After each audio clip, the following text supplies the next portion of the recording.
मध्य प्रदेश में विधानसभा चुनाव के बाद लोकसभा चुनाव भी संपन्न हो चुके हैं। दोनों चुनावों में भारतीय जनता पार्टी ने इतिहास रच दिया। लेकिन इन चुनावों के संपन्न हो जाने के बाद इन चुनावों से पहले शुरू एक योजना को लेकर एक बार फिर से कांग्रेस ने सत्तारूढ़ भारतीय जनता पार्टी पर सवाल खड़े कर रही। मध्य प्रदेश में विधानसभा चुनाव के बाद लोकसभा चुनाव भी संपन्न हो चुके। दोनों चुनावों में भारतीय जनता पार्टी ने इतिहास रच दिया।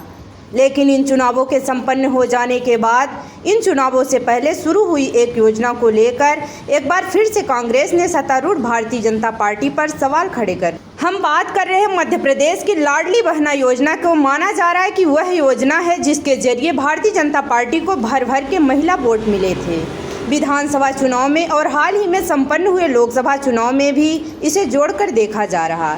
जिस तरीके से बीजेपी ने ऐतिहासिक जीत दर्ज की है, उसके बाद माना जा रहा कि इस योजना ने भाजपा को एक तरीके से एक बड़ा समर्थन दे दिया।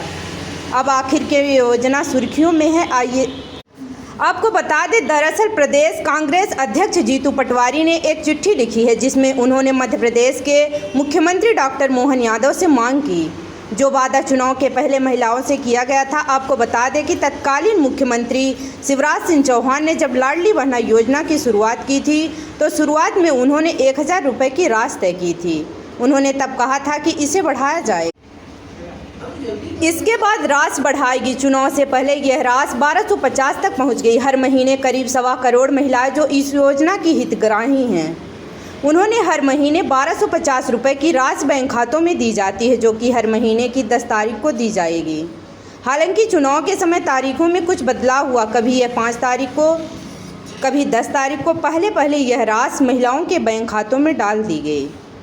पहले ये राशि 1000 रुपये थी, जिसे बाद में बढ़ाकर 1250 रुपये कर दिया गया। लेकिन अब कांग्रेस मांग कर रही है कि वादे के मुताबिक इसे अब 3000 रुपये किया जाए। जीतू पटवारी ने मांग की है कि लाडली बहना योजना की राशि 3000 रुपये की जाए। इसके साथ ही उन्होंने मांग की कि कई महिलाओं के नाम इस योजना से कट चुके हैं। शुरुआती आंकड़े और मौजूदा आंकड़े के अनुसार करीब 2 लाख महिलाओं के नाम काट दिए गए। हालांकि जो सरकार है उसका साफ तौर पर कहना है कि हितग्राही महिलाओं की एक आयु सीमा है। उस आयु सीमा से बाहर निकलने की वजह से कई महिलाएं इस योजना के लाभ से बाहर हो चुकी हैं। ऐसे में जब तक सरकार की तरफ से उम्र को लेकर नई नियमावली नहीं बन जाती, ऐसे में कई महिलाओं के साथ दिक्कत आ सकती है। लेकिन इन्हें भी जोड़ने की बात प्रदेश कांग्रेस अध्यक्ष जीतू पटवारी ने की। दरअसल यह जो मांग जीतू पटवारी ने की है, यह अभी इसलिए सच होती नहीं दिखती क्योंकि खुद तत्कालीन मुख्यमंत्री शिवराज सिंह चौहान ने अभी इस योजना को लागू किया था।